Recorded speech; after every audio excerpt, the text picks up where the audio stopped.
What's up, everyone? Welcome back to the HTM Buddy Build of the U.S.S. Reliant. I'm Jordan with a line in the stars. And I'm Ken with Ken's Hobby Bench.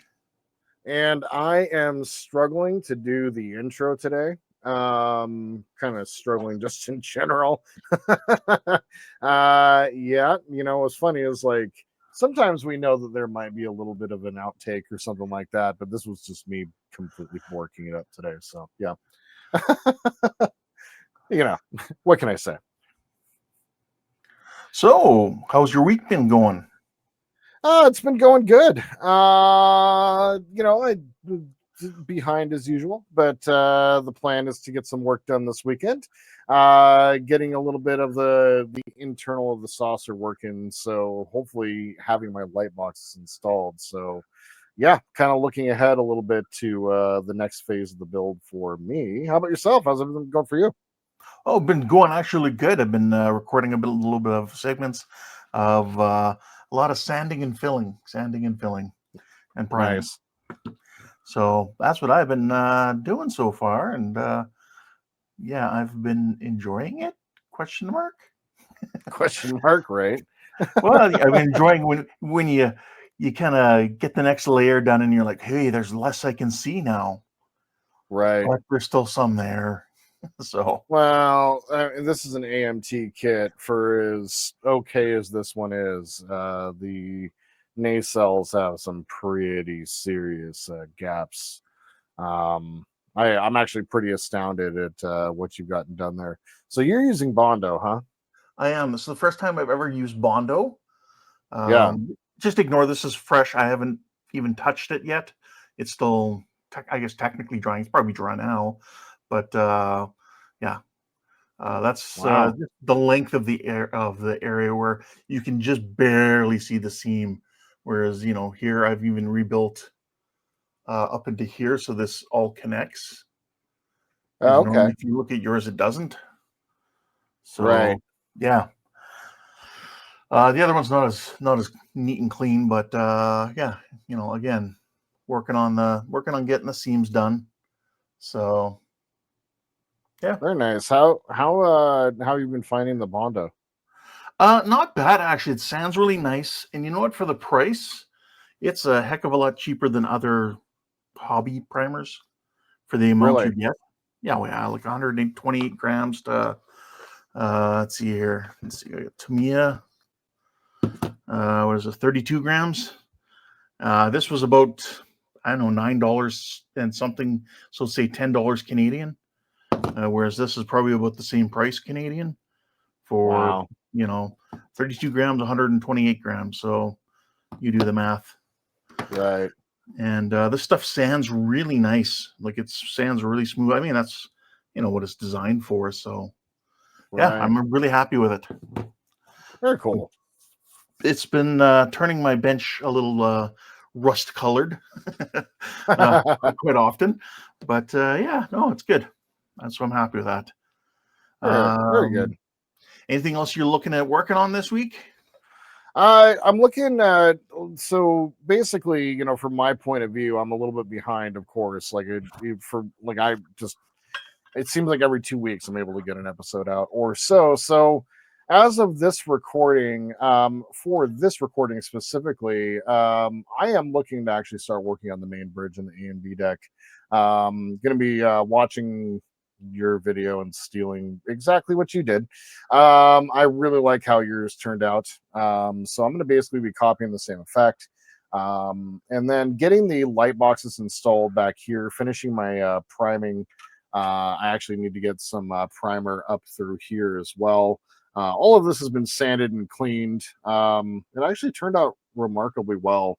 I think I used perfect plastic putty up here, if I'm not Okay, yeah. mistaken. And so once I got it in there and kind of like let it set for a minute, I basically just kind of went through with a Q-tip that was wet and just kind of like cleaned it up. And so a lot of my seams are already like super tidy and nice. So I need to basically get some more primer around here so finish the light blocking. So yeah, it's kind of the idea is basically do the same thing on this side as the bottom half of the saucer.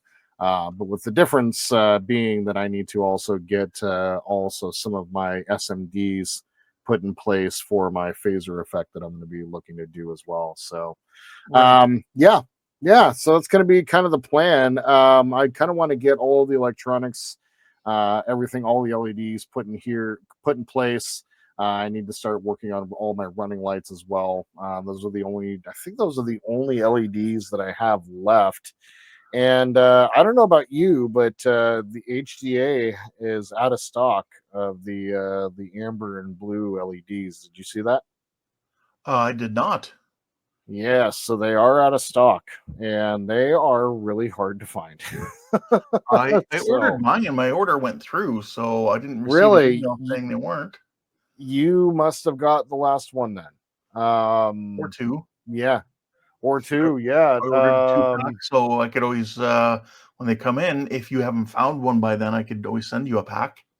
Okay. Well, there's also, of course, it's simple enough to program, just two LEDs to do the same. So I'll let you know. But that's something that I'm thinking about as well. I was like, went to go order, and I'm like, oh, okay. Well, that sucks. So I guess that what we were talking about, HDA Model Works, they have a what do they call them? Bipolar LEDs.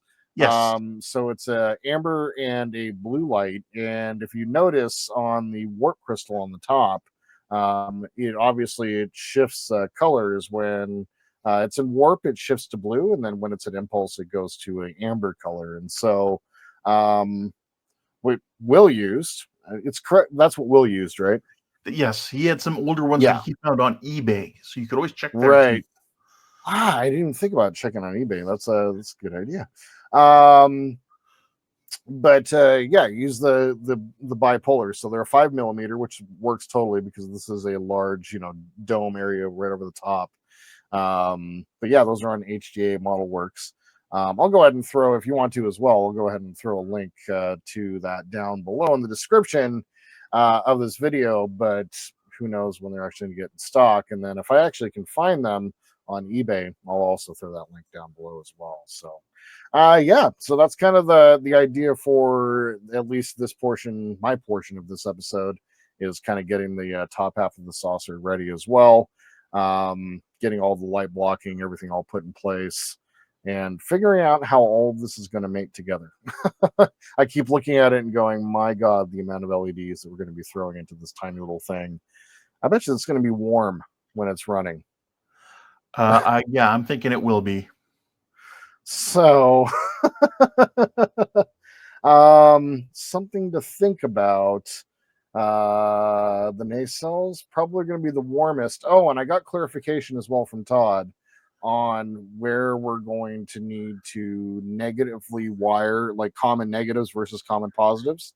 Yes. Where we're going to need to do that for the Arduino.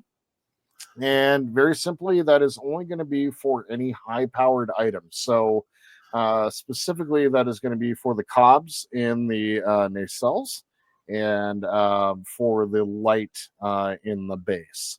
So those will both have to be negatively, or common positive versus common negative. So what the recommendation from Todd was, just for that, if you don't actually have to wire it any differently, you just have to switch the wires when you're wiring it up. So Okay. just kind of leave those separate as an independent circuit that's not tied in with other stuff if you can avoid it. Now, Right. if it's already tied in, we can just run everything through the MOSFET, I believe is what he was saying. Okay. So I kind of had a bit of a talk with Todd. We mentioned Todd. That's Marvel Phoenix on YouTube, the Todd father. He basically is a tech genius. And so he was kind of helping me. I was asking him for a bunch of opinions on some other models as well. And kind of was able to glean the knowledge that I needed for this one as well. So the only place we really need to worry about that is going to be for the cobs and the base and the cob and the nacelles. Otherwise, everything we can just go positive, negative as usual. But I'm also using cobs for some of my Raytheon effect though too. True. So I'll have to keep them True. as individual negatives as Yep. well. Yep. Yep. Yep. That is and that works as well. And you can always just, of course, like if you want to wire it up normally, just make sure you tag the end of the wire, the negative, um, what's it called? Just make sure you tag the end of the wires so you know which ones are which. Yeah. Yeah. Yep. Perfect. Yeah. Well, so that's kind of a very long-winded way of saying I'm behind you, but I've got a plan for the next little bit. So, how about Well, you? also, so you'll see what I've been doing on my nacelles, but I'm also going to be um, working on the rear of my main hull here. I did manage to go ahead and clean out all these little light holes for the shuttle bay. Mine were all kind of clogged up with UV resin from when or CA or something when I was attaching this to the back here. Mm, So I've now since gone and cleaned those out. And I want to actually, I was saying to Jordan, I actually want to go ahead and put in those extra 3 lights that you see yeah, kind of around here. So I'm thinking I want to do that. So we'll see. That's on the agenda. And then I still got to make up those little light boxes. So yep. that's kind of what I'm hoping to also get accomplished this week. So Nice. yeah, What color are the 3 lights? they're just white. Well, that might still be possible then, because as long as it's inside the light box, it should be fine. All Yeah. right, I might attempt to do the same thing. I was just like, I can't add any more LEDs to the back of that. There's already 15. Yeah, yeah. I mean, So technically, if you wanted, you could even just do a little bit of fiber optic very true. because Very, very true. there is that other light that's coming from around here, and that's Right. supposed to be a white light, I believe, just with a That's right. blue shuttle bay. That's right. So if the white light will pick it up enough, you Yeah. might be able to not use an LED and just put yeah, because that's if you look at it, that's where your 3 lights are to begin with anyway. One at the Right. top center and 2 in the corners. Right. So I think you could just Absolutely. looking at it, I think you could even just Drill through. additionally put in your just drill a hole and put in a fiber optic cable, Yep.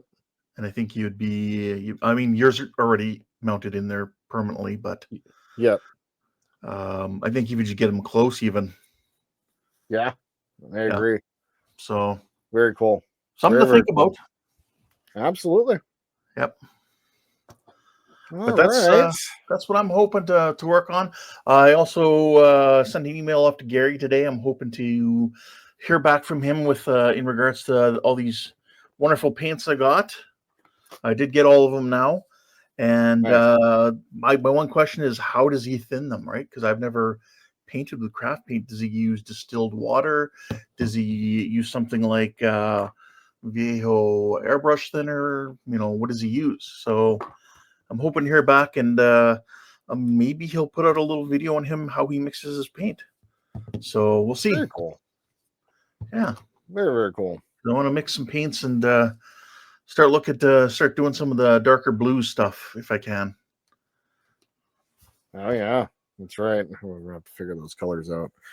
Yep. Oh, we're getting close. Getting close to paint. Well, you are. I'm gonna do a crash build here soon. All right. Well, seems like we got a lot to do this week. Yes, we do. All right, my friend. Well, I look forward to seeing what you get done. And I'm looking forward to seeing what you get done.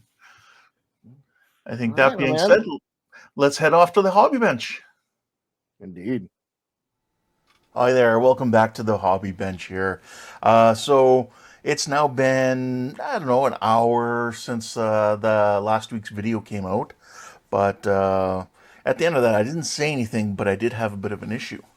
And that is my wire disconnected here from my Raytheon effect right here. So I need to fix that. And what I did is I took this tool, actually. I was lucky enough to get this down in here, and I was able to break this part apart separate the seam again, and bring this out so that I have access to the resistor. So now I'm going to have to cut away this resistor best I can to get in here and resolder the wire. And once I do, I'll get it into place and I will make sure I glue everything down so it doesn't move and so the wire is stuck in there. So that's what I'm going to start working on. So give me a minute and I'll get to work on it. Alright, so I've cut away as much as I can, and I'm being very careful not to move this around a lot because I don't want to break it down further in there, because either A, that's going to cause an issue with having to reattach the resistor to the LED, or it's going to cause an issue that the LED is going to have its end broken off, and then I'll have to reopen this entire thing and put a new LED in there. So I don't want to do that. So what I'll do is I will take my green wire again and I will get it started here. I'm going to pre-tin it. Just get some solder kind of already on it, so it's really wanting to stick. Ooh, that was close. Be careful. Okay, so this is going to be interesting because now I have to somehow hold, I guess, the model. Oh, OmniFixo for the win, I guess. Thanks again, Howard. So there we go. Let's take this one. I'll take my pre-tinned wire here. I'm just trying to stay on camera.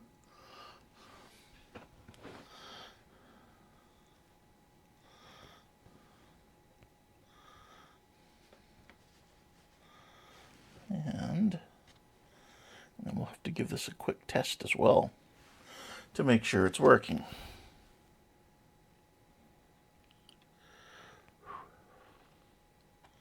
Well, that's quite a big glob of solder there.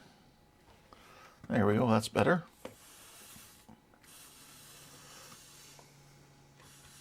Sorry, there was a little bit off camera. But yeah, there we have it. Resoldered. So let's check our connection. Yeah, it's connected. And if you give me a minute, what I'll do is I'll find my black wire here, my negative. Actually, it'll be a blue wire because it's my Raytheon effect. I'm using green positive, blue negative. So it actually does make it a little easier, and because the other Raytheon effect is been braided. Now I've actually gone and cut all these wires already shorter to help prevent this sort of thing from happening. Sorry, again, moved off camera here. Let me zoom out a little bit for you. All right, so we will find my single blue wire here. And I'll strip a little bit back. See my fingernails. All right, fingers crossed. Green positive. There we have it. It's working. Thank goodness. So what I need to do now is put on a new piece of shrink tube on top and make sure it's secured in place, and then I'll bend it gently back down into place, and this time I will CA glue both the resistor in place and the wire so it doesn't have a chance to pull. And what was happening was just when you saw me sanding, I was moving the wires back and forth as I was sanding and just trying to keep them out of the way. That's why I've gone ahead and trim them down a bit. Still more than I'll need. I'll still trim them down more later. But then I've also wrapped them up so that way if I'm working, they're not in the way flopping around, causing an issue. So give me a few minutes here. I guess I'll get this all shrink tubed up and yeah, I'll carry on. So I just thought I'd show you that. That's a issue, something to be aware of and something just to be, careful with. So I'll hopefully close this up and I'll see you in the next segment. All right, now we've got it all shrink tubed in. Now what I'm going to do is I'm going to try to gently bend that back into place. Hopefully it won't overstress what was already in place. So let's take a little toothpick to poke it back down in, because I'm thinking it's getting pretty weak in there with all this bending. Okay, let's see here. Now, okay, I think we're good. Let's double check that it's still working. And then we can stick some CA in there if it is.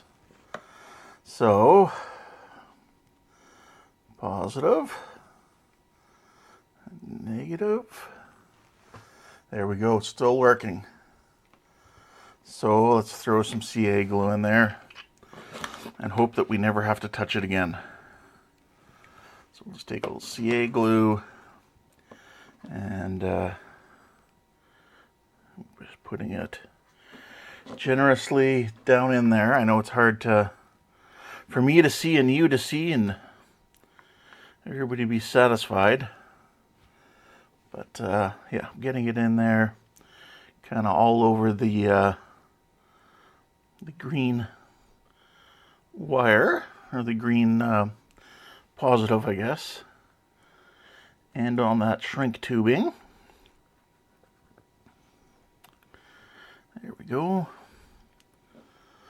And I will take a little of my kicker, just right here. I'm not going to spray it, I'm just going to use the bottom of the tube just to kind of give it a drop in there. There we have it.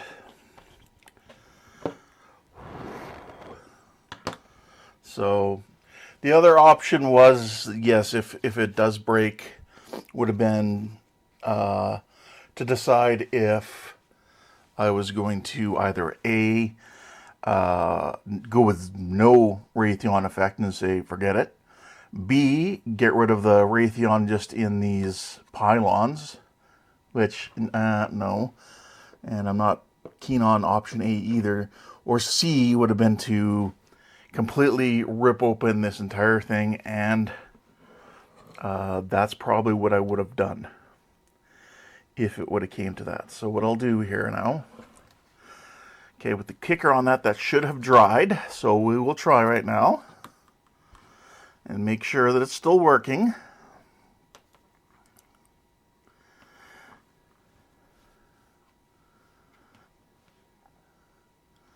And it is, so we're good. Let's double check the other side to see if anything's blocking or anything. Nope, looking good. So we are good. So, I think we've got a bullet dodge there. What I'll do now is I will just come back again with some of my Tamiya Extra Thin. I'll re-glue this seam together. Now, obviously it's not as neat in here as it was before, but I think with the CA glue, and I'm just looking in there to make sure that I don't have any wires stuck in the seam. Okay. So I will go now and I will clamp this all up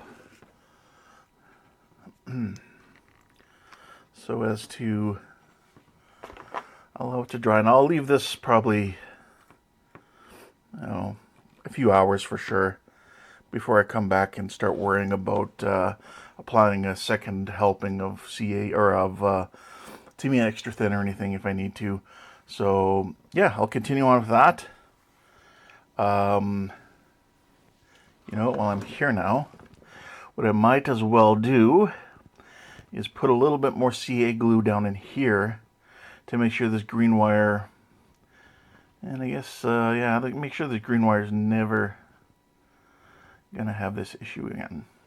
Now I don't need to come up much further because it's in this area that all my wires are gonna be fed into the internals of the ship. So I don't need to do the whole bundle of wires. There we go. So just that last one to make sure, best I can, that it's not going anywhere that it shouldn't. So there we have it. I'm happy with that. I'll let it sit, and yeah, we'll come back with maybe a little bit more work having been done on the nacelle here. I'll probably do a little bit of primer. I'll have to do a little bit more masking now. I'll have to mask off the red light here, so that yeah, so I don't get primer all over that. Worst case, I would just afterwards come in afterwards and just sand it, just to remove any paint on there. So as an option.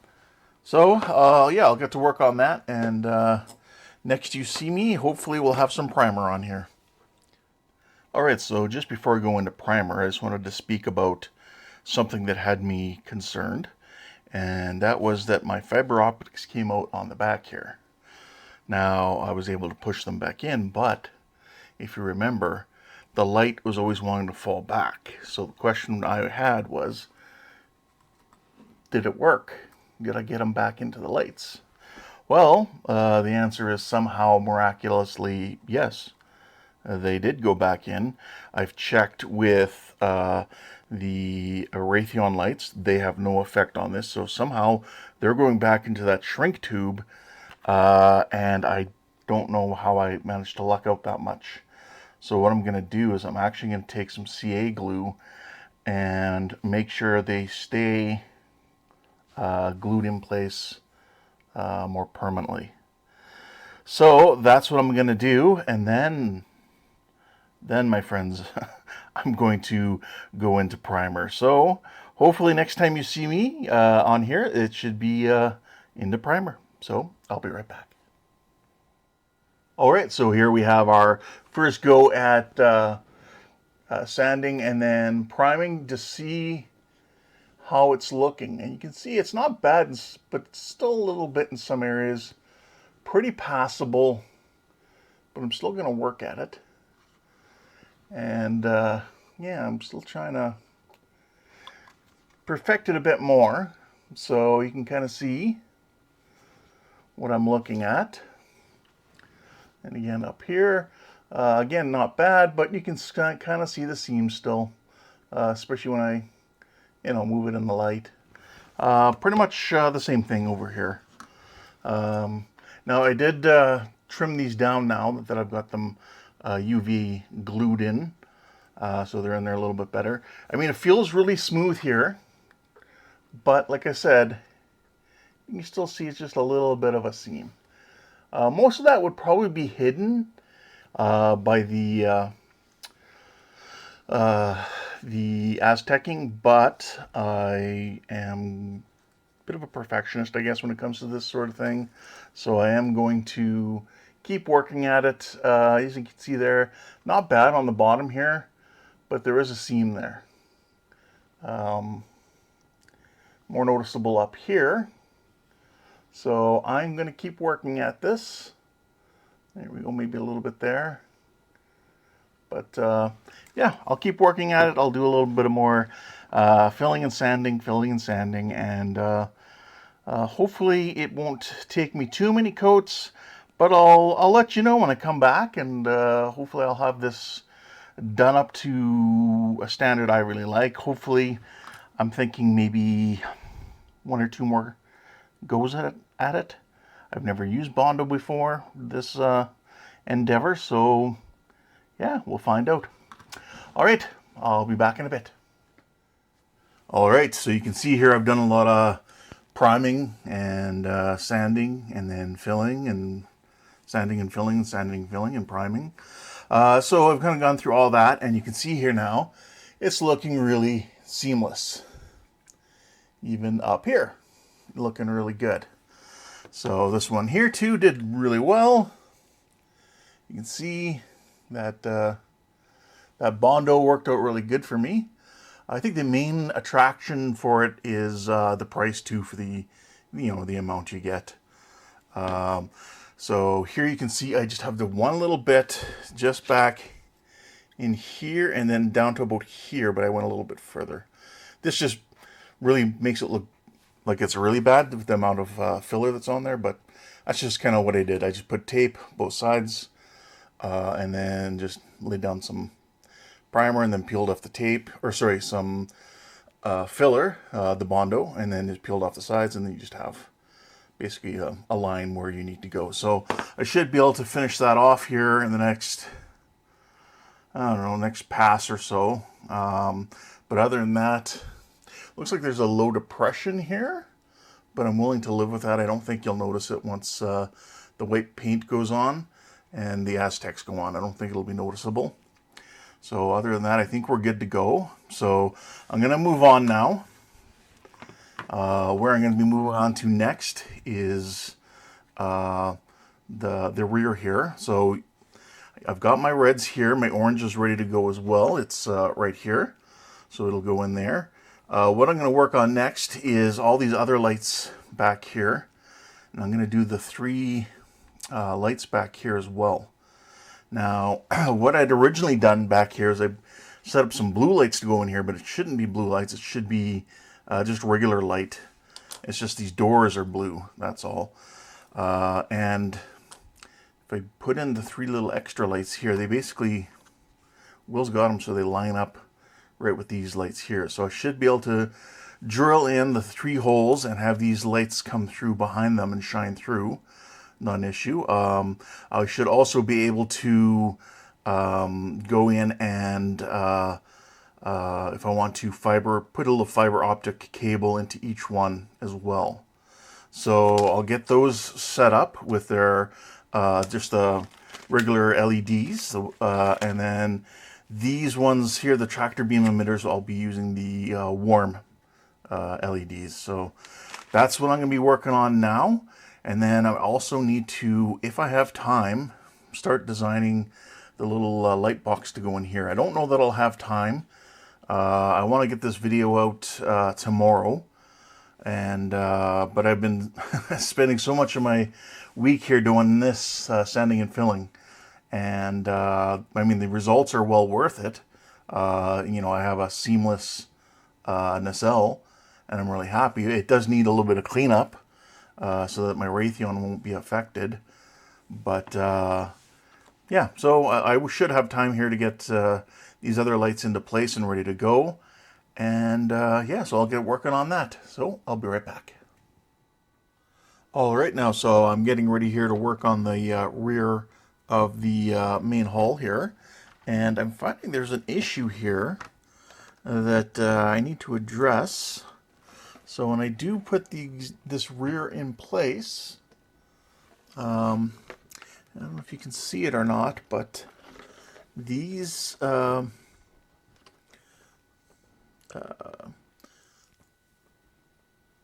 as you can see there, the bays here don't leave any space between the hull and the bay. So that is a bit of an issue. Especially if I want to put in these parts here to allow light in. So that's yeah, that's something I'm gonna have to work on. I'll have to make sure Jordan knows, because I know he's got his parts in, but I don't think he realizes that yeah, there's gonna be a fitment issue. So you won't really have a gap in here for light. And you won't be able to fit this piece in here. I've test fitted it. So what I've been doing right now is I've just been taking, there's all my lights there for the back. I've been taking my really aggressive sanding stick here, and I've been sanding down the tops of this resin here. So that's what I'm going to be doing right now. Try and make some space as best I can. So I'll sand these down. I'll come in here, I'll sand the tops of these down as well, so that to thin them out. They already have, as you can see, foil all around in there, so they're light blocked really well anyway. And then another thing is I can try is also to thin this plastic out a little bit here. Yes, it's light blocked already. I shouldn't have to worry about it too much because it's going to have this here light blocking anyway. And then what I can also do is just come back in and just throw a quick layer of light blocking in there as well. Plus, I could also come in with some darker paint in these areas here. Sorry, I'm not on camera. So yeah, I could come in here with some darker paint afterwards to darken that down. So yeah, thinning down this area and this area, and then thinning down the tops of these, and thinning down the tops of these. Hopefully that'll give me the space that I need. Yeah. So other than that, yeah, I'm gonna have my work cut out for me for probably this next week anyway. At least I'm done with my nacelles for now. I've got all my lights prepared to be put into place here. So all I'm going to need to do is I can glue in these little light pots here to insert my the warm white LEDs I'm going to be putting in. So there's that I can get done. And other than that, I think I won't be able to do that right away because I don't want them to be in place here while I'm sanding, because you know what, I'll just end up knocking them off, every time. So I'm going to keep working on this for now. I think I'll end the video here. So this week was mostly accomplishing my nacelles, which is great. That was a lot of work to get those seams removed. At least I have my lights ready to go now in here. I've discovered, an issue that I need to work on. I'll probably sand off the bottom as well a little bit to make sure that there's room for light to get underneath here a little bit. I don't need, I'm not going to be putting lights under there, but there'll be lights at the corners. This one here. That'll be close to the base of the bottom of the saucer or the main hull. So I do want a little bit of room in there for light to be reflected around in there, and seen through these little light holes. So something we've discovered. So keep that in mind if you do have these parts. Just sand them down a bit. That's my suggestion. You have to understand. I've never printed anything with resin. I don't 3D print anything. But you can only. My understanding is you can only make things so thin, right, before they're, really unusable because they'll be too brittle. So yeah, keep that in mind if you're doing this mod yourself. That that is an issue. An option is you can use the photo-etched pieces from ParaGrafix. They do offer that.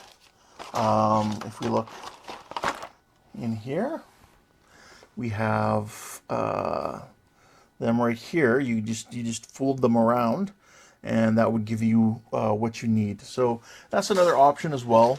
But I don't mind sanding. I've done a lot of it, especially this past week here, sanding and filling. Here now I'm just sanding to take it down in height, and that's not a big issue, and I'm not overly concerned. So, but that's where I'm going to wrap things up for this week. I'd like to thank you guys for watching. I'd like to thank Will for designing these parts. He's got some definite skills and talents. And I'd definitely say go over and watch his videos. He's got a lot of videos on a lot of different builds, and a great resource for knowledge. So go check him out. And don't forget to go check out Cass over at Lake Monster Detail. Right here, you can see their logo in the corner. They do Dawn's Light and Magic legacy parts, as well as offering upgrade parts and decals for accuracy, special effects, and lighting. So that's lakemonsterdetails.com. And also, don't forget to go check out Jordan and see what he's been up to. So thanks again for watching. You guys take care, and we'll see you next time. Bye for now. Yeah, it's your go.